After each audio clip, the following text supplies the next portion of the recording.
In this episode of the Business of E-commerce, I talk with Adam Sobieski about how to spark a conversation in a distracted world. This is the Business of E-commerce, episode 37.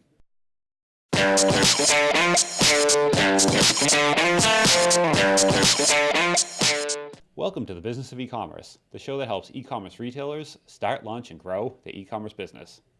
I'm your host, Charles Sobieski. I'm here today with Adam Sobieski. Adam is the founder of a t-shirt company, and brought him on the show to talk a bit about how to spark a conversation in an already distracted market. So Adam, how you doing today? Best day of my life, Charles. How you doing, buddy? Doing good. How could it not be? Yeah, so the t-shirt company is called Best Day of My Life, right? You bet. All right. Can you tell us a little bit more about what that is and what you're doing now? So, yeah, I'll give you kind of the quick story behind Best Day of My Life and how it started. So back in 2014, my best buddies and I figured it'd be a cool idea to get into business together. We started saying, just kind of tongue in cheek, I asked one of my buddies how his day was, and at one point he's like, hey, best day of my life, just kind of being a smart aleck, right? And we started saying it, started kind of catching on. You know, you kind of talk how your friends talk. And my girlfriend at the time ended up making us t-shirts that said best day of my life on them. And we just kind of thought it was funny, so we just wore them around. And the response from people was just overwhelmingly positive and interactive, and it was just such a conversation piece. People come up and ask, well, hey, is it really the best day of your life? Why is it the best day of your life? You know, hey, because I'm here, because I'm breathing, or because this is good, because I'm great. It was an amazing way to meet people and just have organic conversations with strangers that normally wouldn't happen. And so we started wearing these shirts around, and, you know, what ended up happening for me as an entrepreneur is people started asking, where can I get one? Where can I buy one of those shirts? Like, how do I get my hands on one?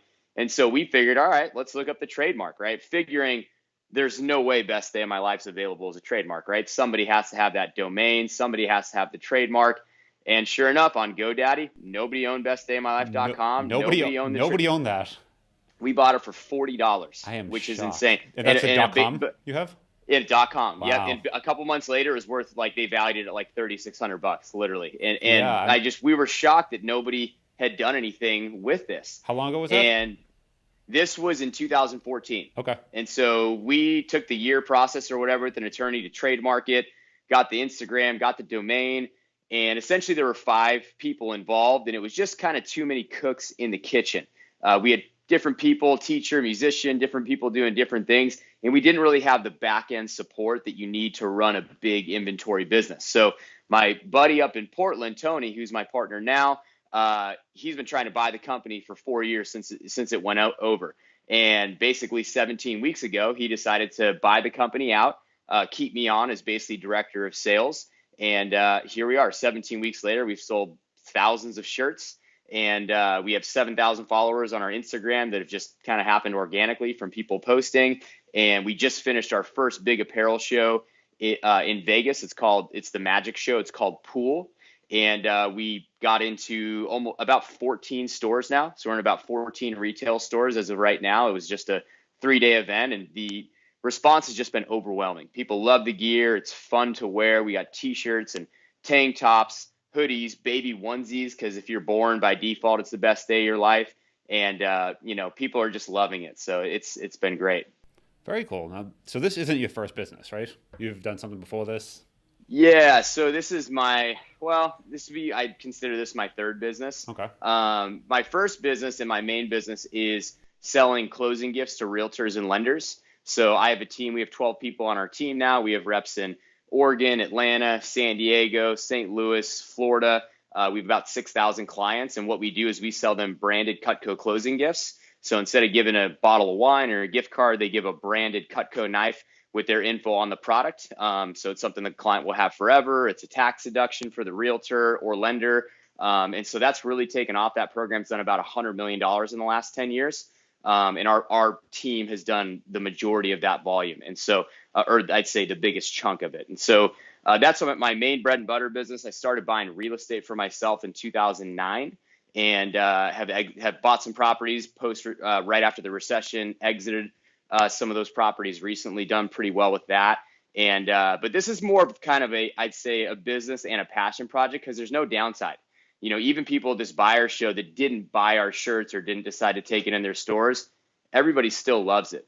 It's just such a positive message. And the charitable aspect behind what we're doing is super just positive. So Front Row Foundation, just to go into that, is it's a charity that basically helps terminally ill people kind of having the last days of their life have the best day of their life. So we put them in the front row, their favorite concert, their favorite sporting event, things like that. I think they were able to help about 50 families that were in that situation last year. So 10% of our proceeds goes to Front Row Foundation. So the whole kind of theme behind it is to, have the best day of your life, but also help somebody in need have the best day of their life as well. Because you can't really have the best day of your life if it's pure selfishness. When you're helping other people, it's a magnification of what's happening with you. So, yeah.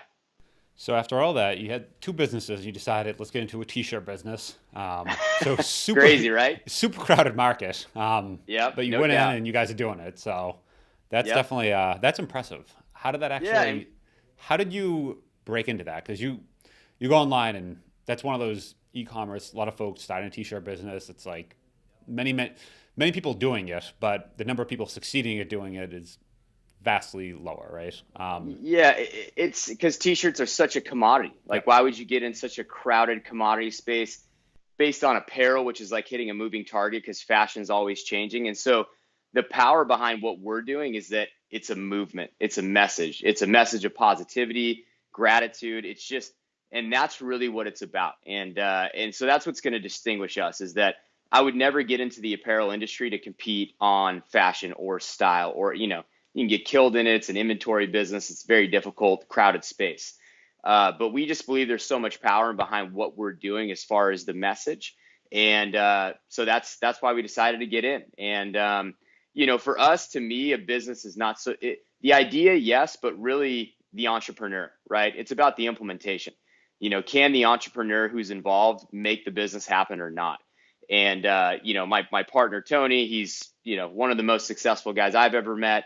Again, I've done pretty well with what I've done, because I feel like most people kind of give up when it gets hard, or they just stop trying. We've already tried so many things in the last 17 weeks since the company relaunched that have failed, because we're trying to find the vein, as we call it.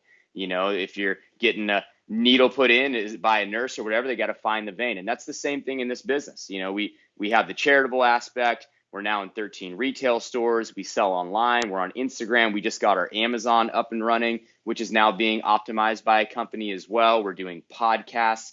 And so we just keep kind of throwing spaghetti against the wall, or trying to find the vein until we find the big thing that really works best for us. And, we see it as no different than the new Life is Good. So again, Life is Good. They do $100 million in revenue a year. They're in 4,500 retail stores. Was started 22 years ago, really before the internet, by two surfers in a van that just went around selling Life is Good t-shirts to colleges. They trademarked it, found out it was commercially viable, which is kind of what we did with our Kickstarter Indiegogo campaign with Best Day of My Life. And but they didn't stop. And to me, that's the biggest thing, is can the entrepreneur force it into existence? There's a lot of ideas that work, but it doesn't just happen. You have to continue to try different things and have that commitment level to, as we talk about, my partner and I, we're going to force it into existence. We don't know what it's going to look like 7 years from now, but we're going to force it, whatever that means. And, I think that's the difference between people going into a crowded space and being successful and not being successful, is what do you do 9 months in when it's hard, when you haven't made any money doing it, when you're sitting on lots of inventory, when everything you've tried out, do you stop doing it, or do you continue to look for that vein, that one thing that makes it really take off? So to me, it's a commitment level. So far you guys, you relaunched 14 weeks ago, was that? About 17 weeks ago. 17, okay. And you did about 40K? We've sold about $40,000 of product so far. Again, we've only done one event, and we have 7,000 organic followers on Instagram, just from people posting and whatnot. And, we're still at the very beginning stages of kind of our relaunch. So the response has been overwhelmingly positive. People love the brand. They love what it stands for, because there's two categories that this falls into. Either you're just one of those people who's super positive, right? And you like, we'll go into the distracted world thing and how it really does spark conversation, but you just want to wear something positive. Maybe you're going out on the boat on Saturday with your friends or you're going on a great hike, or I'm getting married next month. You're getting married, you're having a baby. So it could be event based where you're doing something amazing, going skydiving, something like that. Or it could just be, hey, today I'm working, I'm going to the coffee shop and I just want to wear something positive. And we've just figured, the one thing I figured out for sure is that it's impossible to have a bad day when you're wearing a t-shirt or a sweatshirt that says best day of my life. It just doesn't happen. People come up and smile. Now? Can I see that? Is that you better believe it. There it is. Best day of my life. He is wearing one in the video, so it just feels good. You put it on, and maybe you wear it ironically. Maybe it has been a bad day or a tough day. You put the shirt on. It's just because we were just in Vegas again for the apparel show, and it's just amazing. Like especially in a place like Vegas, on the elevator, walk into our hotel room, what people just say, hey, best day of your life. And some people are like, hey, absolutely, we're above ground. Here we are, best day of our lives, right? Some people just love, or some people come up and ask like, what exactly, why is it the best day of your life? You know, and it's like, hey, we're here in Vegas. We're pursuing our dream. Like, why would it not be? And so it's just, people talk about virtual reality, right? And how that's coming. And to me, it's already here. People live inside their phones, right? They're on Instagram, they're on Facebook, they're in their email, they're texting. People aren't engaging at the level that maybe they were 30 years ago, right? So to me, the phone kind of has become a little bit of virtual reality. But what we found is that when we go places with these shirts on, it just engages us with other people that we may have not met anyways. And some of those connections, especially in starting a business, have really paid off big for us. In my other business, I've been a speaker and a salesperson and whatnot. And wearing this shirt has actually led me to meet some pretty big connections just because you stand out, you know, it's positive, it's fun. People like that. How do you actually portray that online? I feel like the Life is Good brand, you know that now. It's like it's something in culture. How do you actually like get that started? And from talking to you, you can definitely like hear it. I'm assuming in person you can hear it and see it. But how do you actually, through Instagram or through some online platform, how do you actually get people on the same side of that message? Really good question. I think by what we're doing right now, doing podcasts, doing great content posts. I mean, what does the word brand mean, right? It's just a fancy word for reputation, right? It's what are you guys about? And so to me, how do we convey that online is just through good content, positive messages. We had a cancer survivor who was posting about his journey with his shirt on. It's just through positive, inspiring, great content and messages. And just by being out there, again, at events, doing podcasts, spreading the message. And what we see is really becoming a global movement. We've already been shipping orders to Canada and Germany, and we've been getting orders and we have no idea where they're coming from, but people just love it. And so, how we really spread that to me is just by doing what we're doing, by being out there.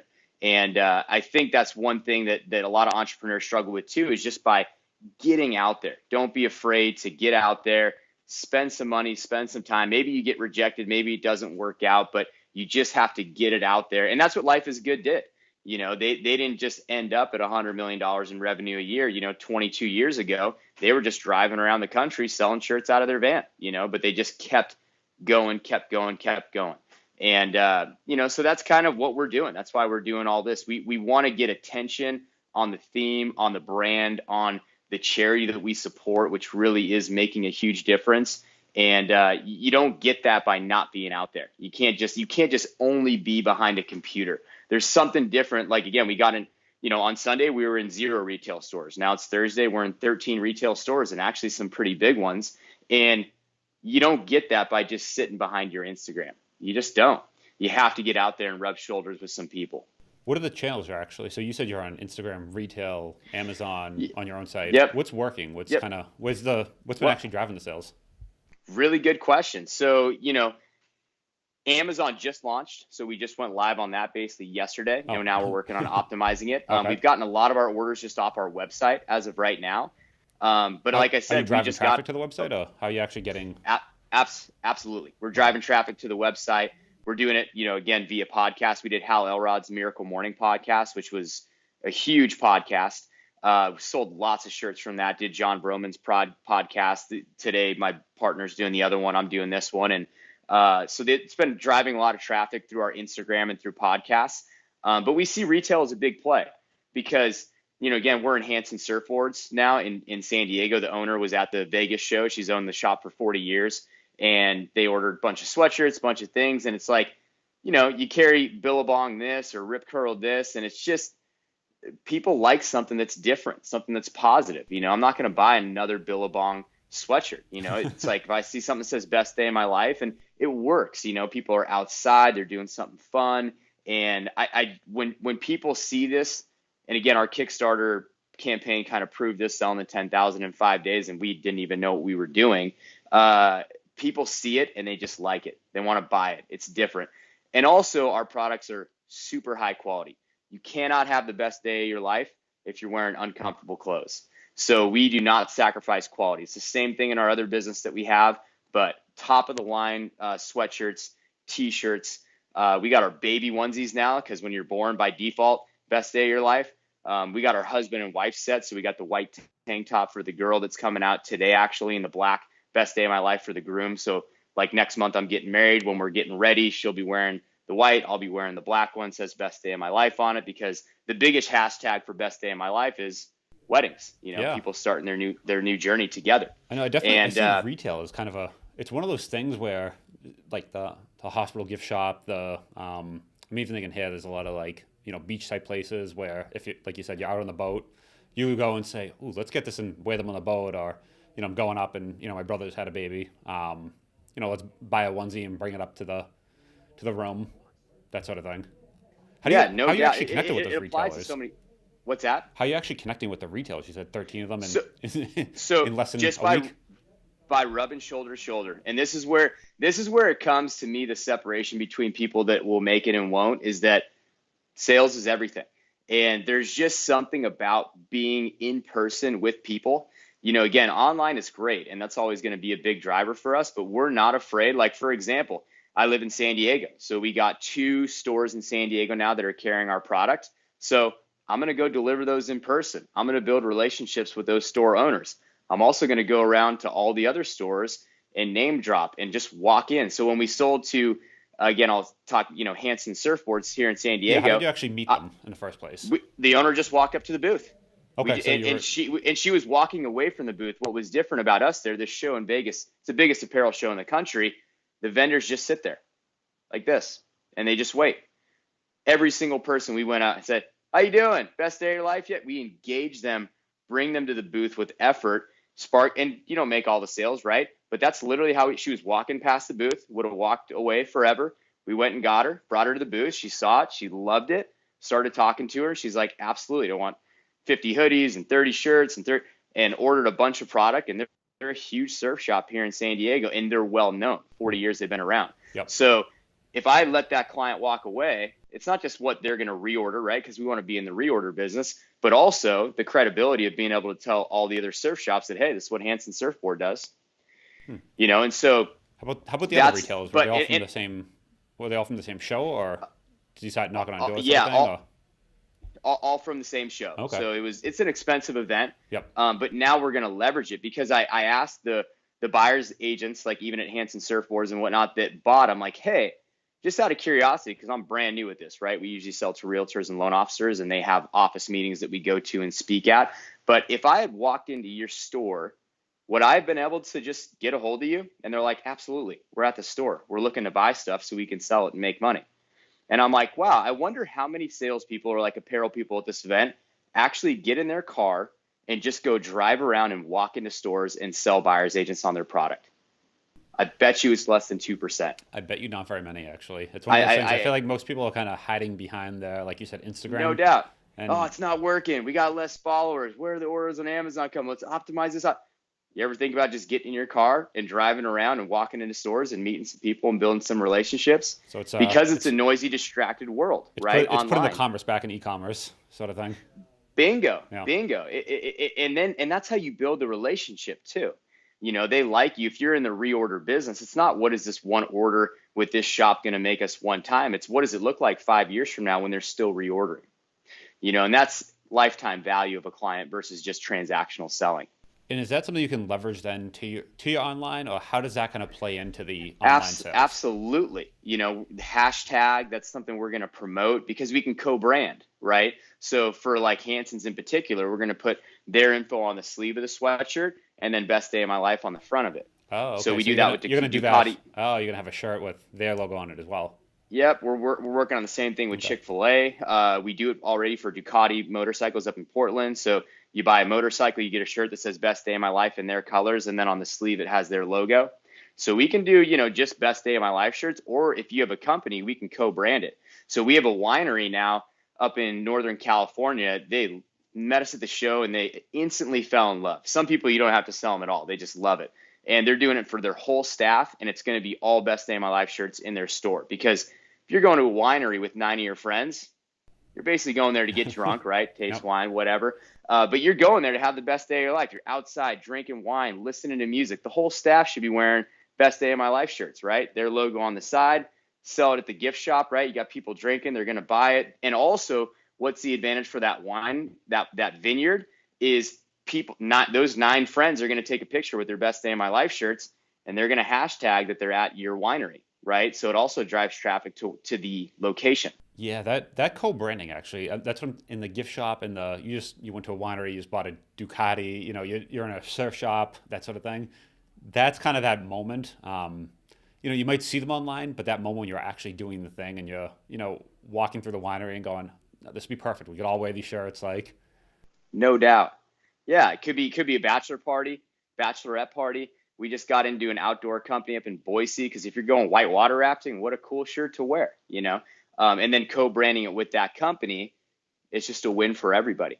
is that where you're getting a So lot of yeah, sales from, the co-branding, or have you done more kind we of we've got one-offs? one-offs have been the majority, but we did a lot of co-branding also with Miracle Morning. So I was telling you about Hal Elrod's podcast, which has become really, really big, and we got hundreds of shirt sales from that. So it says Miracle Morning right on the side, and then Best Day of My Life right on the front.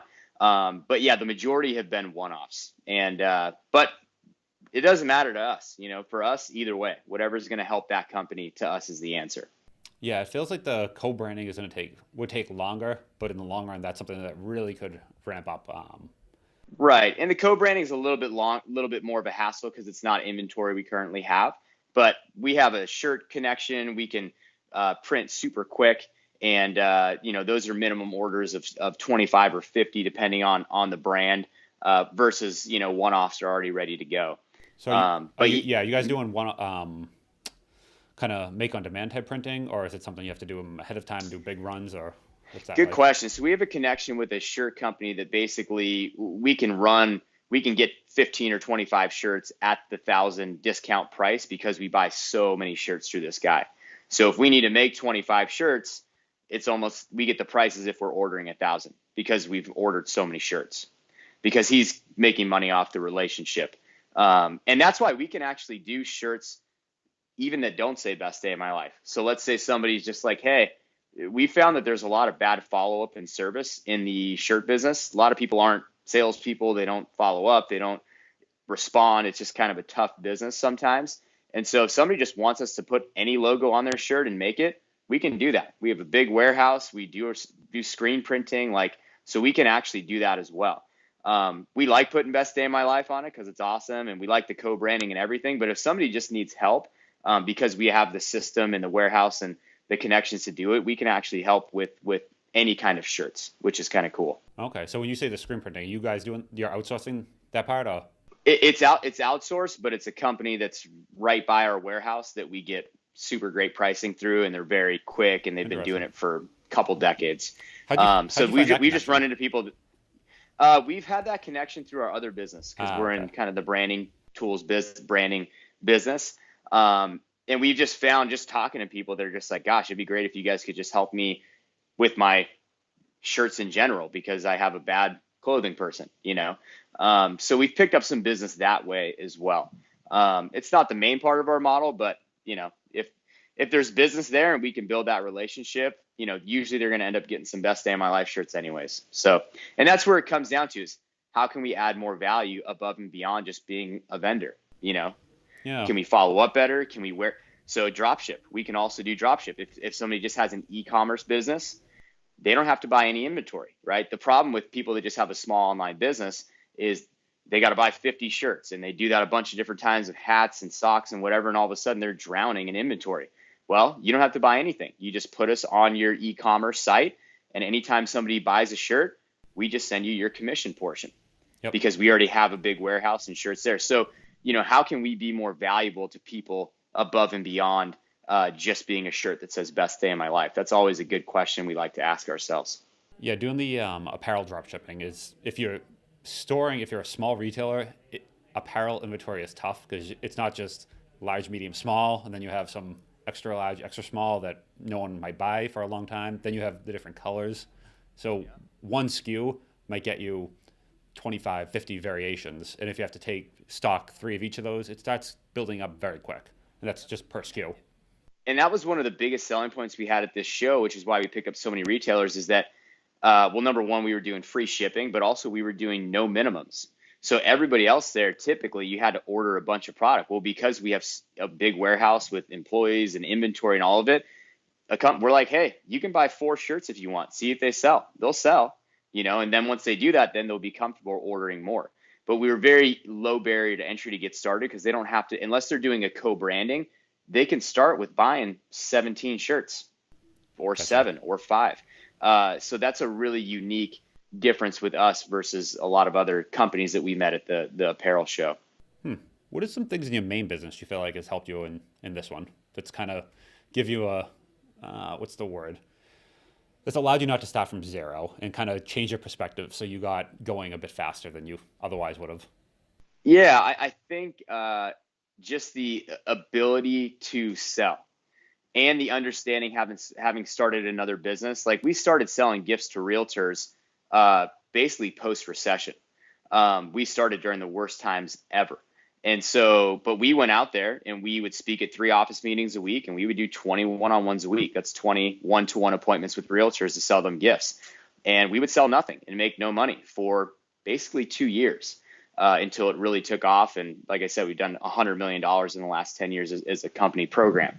And so I think the expectation that we're going to fail a whole bunch here at first, we're going to make a whole bunch of no money. We're going to miss sales. We're going to screw things up. And that is a necessary prerequisite for getting it to succeed. Because most people, right, everybody's tough. Like, I don't know what the expression is. Like, everybody's got a plan until they get punched in the mouth, yep. Right? Well, if you're getting the apparel business, you're going to get punched in the mouth multiple times in the first few months. But most people quit, right? They run out of money, or they a lot of times run out of just that commitment level. 7 months in, there's no money, there's lots of stress, things aren't working. Are you still willing to show up at the next show and find the next vein and go drive to the next retailer to meet with to not give up? And so if there's anything that I've taken from my other business, it's probably the most underrated characteristic of any entrepreneur, which is grit. Okay. I mean, grit is to me, that's where it's at. Can you keep going? And do you expect to fail and those failures to set you up for bigger wins, right? Because they're not even failures, they're just learning lessons, because we don't know what we're doing. I'm not a fashion expert. I don't know anything about apparel, but I know how to sell and I know how to not give up and keep trying new things. Where did that attitude come from? I feel like that's something not everyone innately has. Have you kind of background in sales, or kind of where did that even start? I think that comes from way, way back in the day. And I think it's either in, nature versus nurture is always an interesting conversation. But I would say that happens to anybody that was raised with a chip on their shoulder, something to prove, right? So, for me, probably having a big brother, that's just a year older than me, that was good at everything. School, star athlete, college athlete, right? Good at everything. And nothing came easy to me. I wasn't as good of an athlete. I wasn't that smart. I was always undersized, but I just wanted to prove myself. And I was willing to work extra hard in the gym, extra hard in school. I always did just as well, but I had to make up for it with such extreme work ethic and determination. And that chip on my shoulders just always stayed with me. Oh, you don't think I can sell knives to real estate agents and make a business out of it? I'll show you. Oh, you don't think I should buy real estate right now in 2009 because the sky's falling and make money? I'll show you. Oh, you don't think I can make a t-shirt business work? Here we go. So even though there's at this point, not many naysayers in my life just because of what I've been able to do in the last 10 or 15 years. It's almost like I have a hallucination where I pretend they exist. And I'm always trying to prove myself and have that chip on my shoulder. Now, you have to keep that in balance or it can eat you alive, right?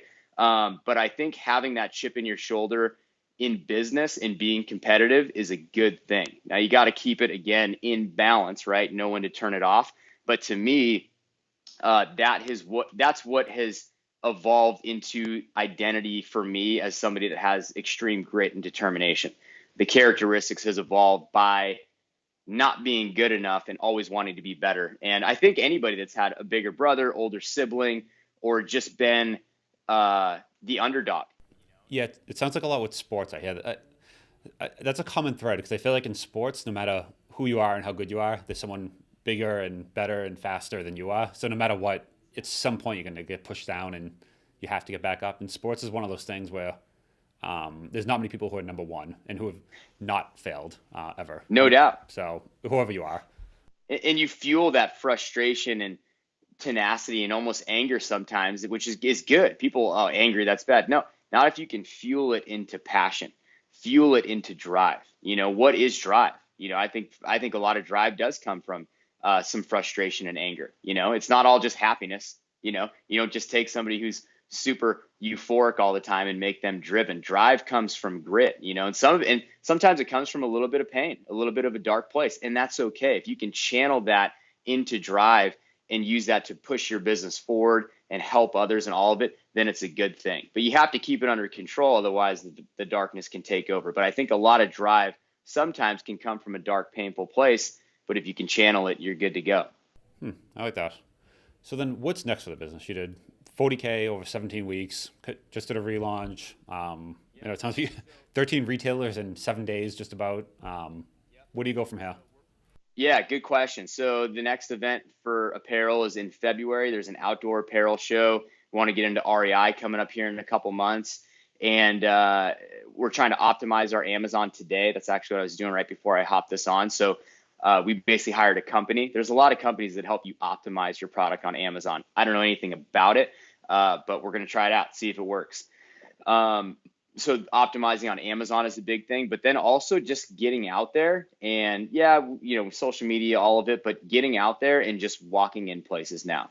Now that we're in 13 retailers and we have some social proof and we can name drop some people, literally just going. It's simple as this. I have people that are salespeople on my team that do this for us. Grab 4 coffees, go run around. Hey, is the buyer agent here? I brought him coffee. They swing out. I got some stuff I got to show them, right?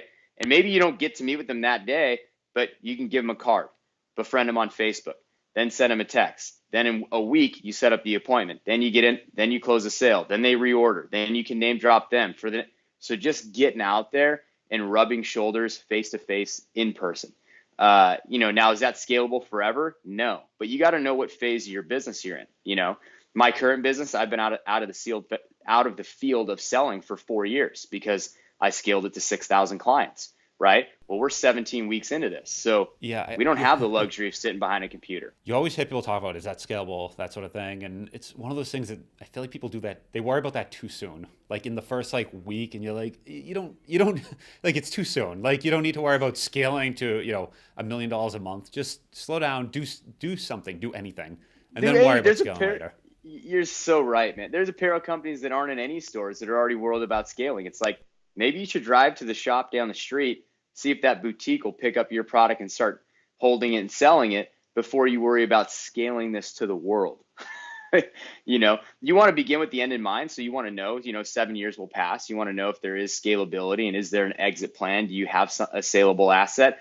But today you need to make sales calls. You need to make sales appointments. You need to do the thing. Well, and the nice part about doing that is if you walked in and you're talking to these buyers who, clearly they buy a lot of shirts, a lot of apparel on an ongoing basis. And if they said, "Ooh, I don't really like this," or, those buttons aren't, don't work, or that zipper doesn't, whatever, they might have feedback and you're going to get some very quick feedback. And then you're able to quickly adapt. Versus if you're behind Instagram, wherever you are, you might not get that same feedback, or that feedback loop might be, you're a 17-week business. It might take you half a year to get that same level of feedback that you can get in a couple hours. No doubt. We're going to we're going to be learning selling points for our business by doing these sales appointments. We're going to be learning things we don't know. And I don't want to learn it from Target. I don't want to learn it from a gigantic retailer. I want to mess up with a small boutique that buys 10 shirts so I can learn the lessons so that when we do get the bigger deals, we're prepared and ready for what we've already seen the problems that exist before on a smaller scale. Yeah, that's a good point, because a Target or one of those, you only have a couple shots on those, and if you mess them up, it's over. And the thing with getting the same feedback from individuals is it's just a longer feedback cycle. It's a lot harder to go in. You might be getting an individual's opinion. First, when you talk to these buyers, it's not their opinion on what shirt they like. They just know what sells. And maybe they like the shirt or they don't, but they know what sells in their store, and they give you some very useful feedback very quickly. So it sounds like that's something that helps close that feedback loop. Yep, exactly. But you have to get out there and get rejected and fail and over before you get to that equation to be, again, like I said, our other business is selling knives to realtors as closing gifts. Kind of bizarre. People are like, is there even a market for selling knives to realtors? I've never heard. We have 6,000 clients now. It's, 100 million involved. It's become a big thing, but we only figured it out how to do it by years of blowing it, just failing, cold calling real. We didn't figure out our model of how to be successful for several years. So you have to know that you're on a journey of screwing things up until you get to, again, as we call it, finding the vein, finding what actually makes it work. So, that's where we are. I like that. I think that it's a good place actually to wrap it. That's helpful. I have a feeling a lot of people are going to get some value out of that. And just knowing just that, face to face and actually kind of doing it and talking. And I feel like that's very underrated. And a lot of people are talking about some, Instagram tactics and how to, add some extra hashtags, that sort of thing. But just like the old school of just getting out there and talking to people, sometimes it's huge. That's really what it takes right there. So, well, and it's about conversion. The conversion is way higher in person than it is on Instagram.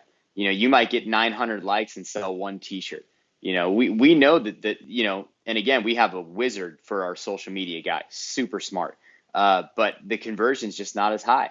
You got to get out. There has to be, in my opinion, for something like what we're doing, you got to rub shoulders and you got to know what you're good at. That's our skill set anyways. If I was an IT person, yeah, maybe I would spend a lot of time in front of the computer, but that's not my skill set. So you got to play to your strength.